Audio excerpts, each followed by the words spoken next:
So let's jump in with the AFC East. The number one team, obviously, is the Buffalo Bills, and I do have them making the playoffs. They're by far the best team in the AFC East, as well as they have an opportunity to get the number one seed in the AFC totally, because I think that the AFC is going stronger. There are some very bad teams in the AFC, not as many horrible teams in the NFC, but I do think there is a massive gap between really great and then bad. I don't think there's a lot of middle teams in the AFC compared to the NFC. So I think the NFC for us is going to be a little bit more challenging to figure out, how these standings line up, by division when we do our NFC picks next week. But I do have the Buffalo Bills by far. They have the reigning MVP candidate. I think he's out here to finally beat the Kansas City Chiefs in the playoffs, and the only opportunity he has of doing that is by making the playoffs, which I think he will do. I'll give him a yes in the playoff category, as well as topping off the AFC East. The number two team, a little bit of surprise for me, but if you look at the schedule, if you look at the team structure, if you believe in the coach, and then you just look in the rest of the remaining teams in this division, I got the Patriots at number two,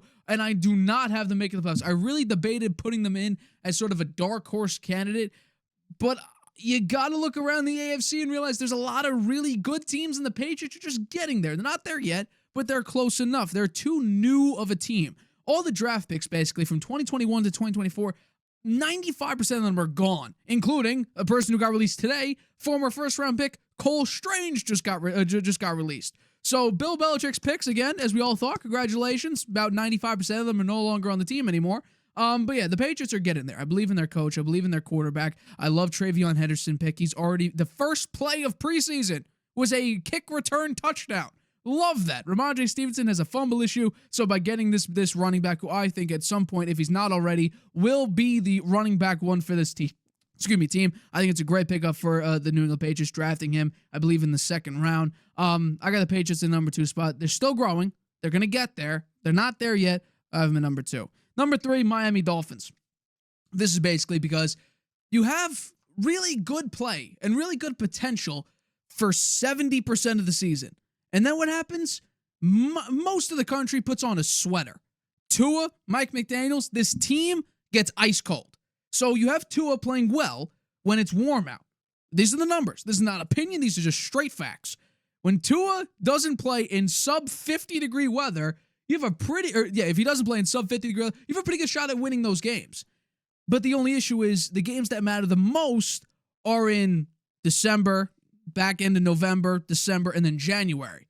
That's where you'll see the Dolphins fall off a cliff. So they have the opportunity to be good, and also on top of the fact that Mike McDaniel's offense and his scheme seems to be getting really old. He's right now number one in the odds to be the first coach fired for this cycle for 2025. Not great. You have Tua, who has an injury history. One more concussion, he may need to medically retire. You have no great running game besides Achane. Your offensive line needs some serious work still. Tyreek Hill is dealing with his, situation with the team. He has to rebuild his relationship with Tua and all this nonsense. The defense is still a question mark. You had to get rid of Jalen Ramsey. There's a lot of moving pieces with Miami. I really don't think they're going to be that great of a team. You have a pretty decent team for 70% of the year, and then when 95% of the country has to put on a sweater, the Dolphins freeze up, go ice cold, and fall apart. They're at number three. But the only team that is somehow colder than the Miami Dolphins is the New York Jets. Justin Fields didn't have a great preseason. You look at his ability to throw the football when he was with Pittsburgh. He did okay in the short yardage situations, but on those deep balls, he didn't quite have the touch. And I think with Aaron Glenn, this team, like the Patriots, it's a rebuilding team. It's a rebuilding culture. And I think they're getting the culture part right with Aaron Glenn. It's now about bringing in the pieces to be successful. That's why Brady, Belichick, they established a culture, and then the success came after that. The Browns, they need to build a culture, and then you build success after that. Right now, it looks like the Jets, they're building a culture. I do not expect a lot of success, if any, to be honest with you. Justin Fields, will he be a great quarterback? I don't think so. Will he be good enough? Sure. Do they still need a quarterback and they need to draft one as soon as possible? 1,000%. These are my picks for the AFC East. Move on to the AFC North. Obviously, the first pick is the Baltimore Ravens. A tremendous offense last year. Derrick Henry, Lamar. People hater on Mark Andrews right now. He'll be okay. The offensive line was still pretty good. They had a very rough start to the season, and they finally grew into it and became a really, really good team. I think Zay Flowers is a tremendous wide receiver. Even in his rookie year, he was great. He's only building back. He's only becoming better. The defense is going to be ferocious as ever. The Baltimore Ravens, hands down, they're a playoff team. They're also fighting, obviously, for the number 1 seed in the AFC. The number 2 team, and I do have them making the playoffs, is the Cincinnati Bengals here. Like I said earlier on in the show, this is a do-or-die year for the Bengals organization. If they don't make the playoffs and have another 9-8, 8-9 record, I'm saying Zach Taylor should get fired. I think Trey Hendrickson, he will be gone. He's only on a 1-year deal, and he got snubbed by Mike Brown year after year after year when all he wanted was year 2 guaranteed money. I think he's done with Cincinnati. I think Joe Burrow, T. Higgins, and Jamar Chase, they all have their money. They'll be fine. I think the defense is going to be a mess again. The offensive line's never healthy. I think somehow Joe Burrow's going to will them second half of the season. I think he's going to come out on fire. He's going to have a nice three-game stretch of just pure chaos going Ravens, Bills, Ravens. I hate that stretch for him, but I think they'll figure out a way to be successful. I have them barely making the playoffs, probably as a 7 seed. I do think they just slide in there, but I do have them making the playoffs. Number 3, Pittsburgh Steelers. I do have them winning 9 games, which is interesting when you think about how these playoffs will actually turn out to be. I do have them on the over for their 8.5 over-under. I think they'll figure out a way to get it done. They have an upgraded quarterback. They have an upgraded wide receiver. They have to figure out the Cam Hayward situation. He's trying to get more money. They signed TJ Watt to a massive deal. Their defense is going to be fine, and I think that this is actually set up nicely because after week, I think it was 6, Aaron Rodgers then went 18 touchdowns, 4 picks after being garbage in the first quarter of the season last year for the New York Jets. I think with the Steelers, he won't do what Russell Wilson did, which was lead this offense to average 14 points a game, and the defense has to carry, but because they carried through the first 3 quarters of the season, they just were so beaten down and tired, they averaged 30 points allowed. I think Rodgers will even that out. Completely, raise the offense above 14 points a game the last 5 or 6 games of the season, and I think they'll just slide in, get to that 9-8 record, and maintain the streak. And then finally, the Cleveland Browns. I have them winning 4 games or less. They're the worst team in the NFL. Poorly run, poorly managed. They have a team that's really going nowhere. They have too much noise for the level of team they are. They're actually, in my opinion, 1 step below the Dallas Cowboys because the Cowboys can maintain a level of success. The Browns never really had a level of success, yet all of a sudden they introduced noise. And noise on a terrible team is never good. They're a terrible team. I got the Browns dead last in the AFC North and probably dead last in the NFL in total standings. Let's go on to the AFC South, which I think will honestly be, once again, reigning champions, maybe 5-time champions, 5 times in a row. I'll have to look at the numbers there, but I do think they're going to be the worst division in football again, and I'm going tops with the Houston Texans, the only playoff team in this division. I think right now the loss of Tank Dell with his knee injury is brutal. But you have Nico Collins, you drafted a wide receiver. I think Joe Mixon, he'll be back after 4 games or maybe a little bit more because of an injury. They could not activate him before the season starts, so he'll miss at least the first 4 games of the year. I think you'll figure it out. CJ Stroud will not have a sophomore slump, or he had a sophomore slump. He'll bounce back from that because now he'll actually be able to call audibles, have his say in what plays get called. He didn't have that his first 2 seasons. I think he'll embrace this offense better. He'll excel in this offense a little bit better, at least than he did last year. The defense will be what the defense was. Stingley Jr. is incredible. Daniil Hunter, Will Anderson, they're all incredible players. I think that defense will have a level of consistency. Like you mentioned, that's a top 3 team in pressure rate. So I think they're going to be perfectly fine. My only concern is the offensive line. That's really the only massive issue for them. Can they fix the offensive line? We'll have to wait and see. I think the surprise for you is I actually agree with you. The Indianapolis Colts are the number 2 team in the AFC South. Daniel Jones will be good enough. I think that's going to be a simple fact. They're going to be good enough. Will he make the playoffs? No. Will they go 7-10? Maybe. Probably. You'll have to take a look at there, see exactly how Daniel Jones plays. But I do think there's a lot of factors that actually help out Daniel Jones and his potential success story in Indianapolis. Because what he didn't have last year and the year before with the New York Giants was an effective running game, a decent wide receiver core, and an okay offensive line, and a competent defense. The Colts have a competent defense, a good enough offensive line. He has a plethora of wide receiver weapons and now a tight end weapon with Tyler Warren. He has A.D. Mitchell. He has Josh Downs. He has Michael Pittman Jr. He has a bunch of Alec Pierce, a deep ball threat. He has a lot of talent around him, and then on top of that, you have Jonathan Taylor in the backfield. I think this will look similar to 2022, where he's not going to play MVP or anywhere near MVP type level, he'll play efficient, effective football, which might look like 15 touchdowns, 5 picks, like he did in 2022. Is this team going anywhere? No, but they'll look good enough. I think they made the right decision starting Daniel Jones over Anthony Richardson, which leads into the third place team, the Jacksonville Jaguars. I still have to wait and see what Trevor Lawrence is. I keep getting told, well, he's this great quarterback. With Liam Cohen, he's going to be phenomenal. He didn't do well last year. He did okay the year before. He has one winning season so far. He's won one playoff game. I'm waiting for him to earn that money. And he hasn't so far. Mac Jones looked better with Brian Thomas than Trevor Lawrence did. I'm really concerned about the Jacksonville Jaguars. They don't have an effective running game whatsoever. I think their weapons are a little bit iffy. Their defense could have some definitely cold patches there. I don't believe in the Jacksonville Jaguars whatsoever, and obviously the dead last team is indeed the Tennessee Titans. I think that's going to be close. I do think the Titans maybe could overtake Jacksonville, but I think that there's not enough talent offensively for Tennessee for them to excel, at least above the Jaguars, who I think have slightly more offensive talent, as well as just better coaching. I do think Liam Cohen is better than Brian Callahan. But yeah, that's my AFC South prediction. And let's go to finally the AFC West. The Chiefs are number 1. I think Travis Kelce said he was distracted last year with the Taylor Swift stuff. Well, now that he's engaged to it, what will happen? I do think he'll lock in a little bit more. I think this is the last dance for Travis Kelce. I think that you'll have Rashee Rice healthy. Xavier Worthy, a gadget piece. Will he expand his role? Maybe.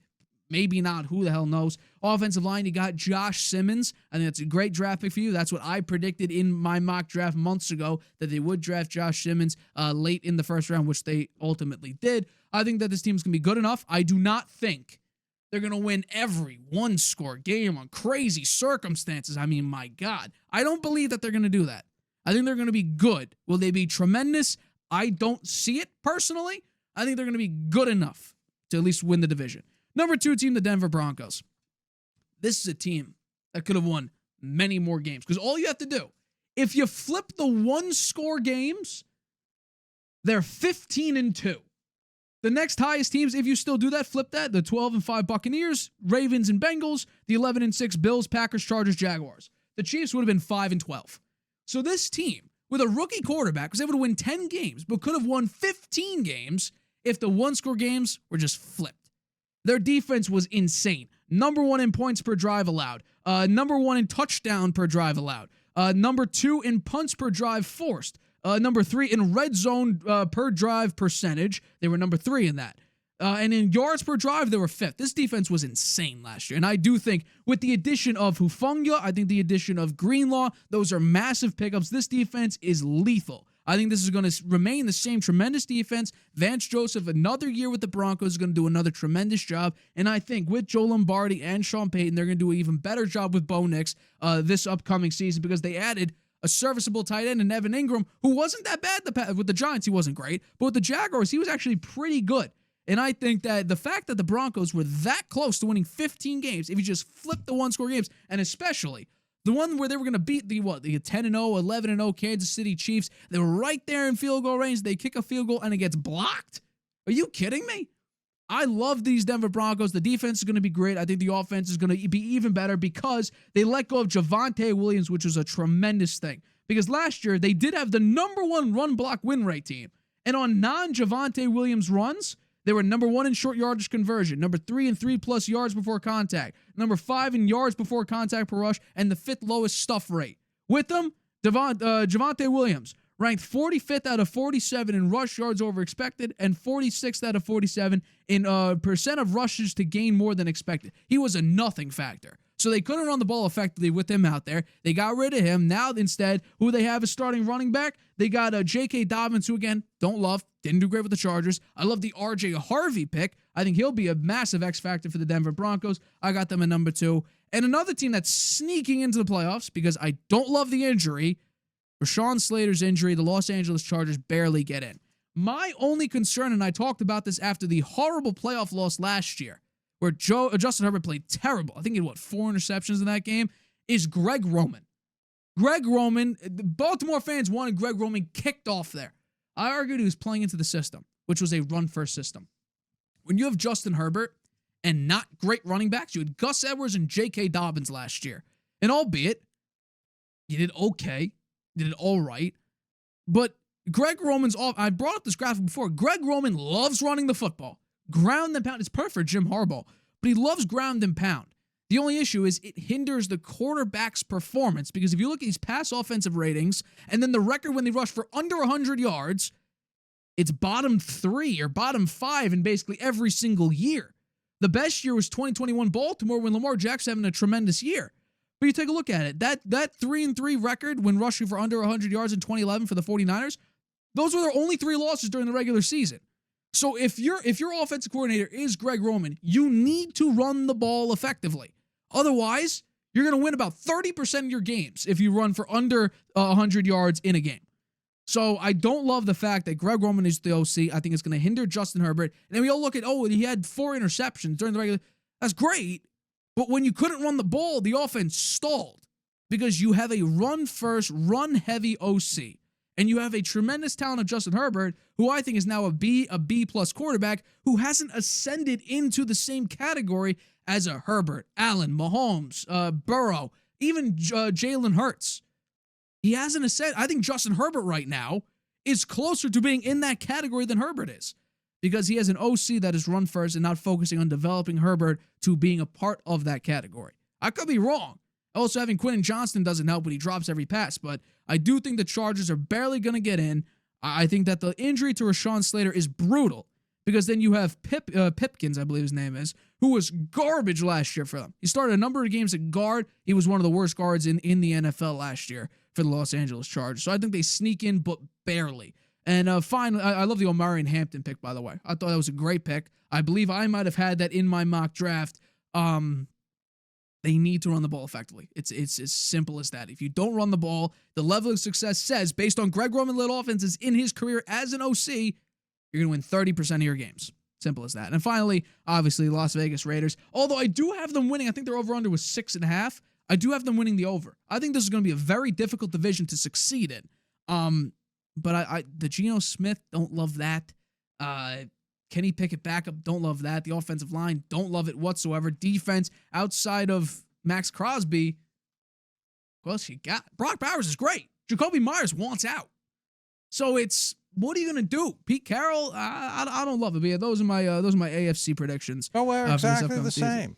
Yeah, we are. That's why I said I didn't need a comment, because we had the exact same picks. Hi, everybody. Thank you for watching this clip of the Harvey Hour. If you want to watch the full show, you can by clicking the I in the top right-hand corner right now. If you want to take the show with you on the go, it is available wherever you get your podcast. We go live here on YouTube every single Tuesday and Friday at 6:30 p.m. Eastern. So make sure you hit that like button, that subscribe button, and the notification bell to get notified whenever we upload a video and whenever we go live.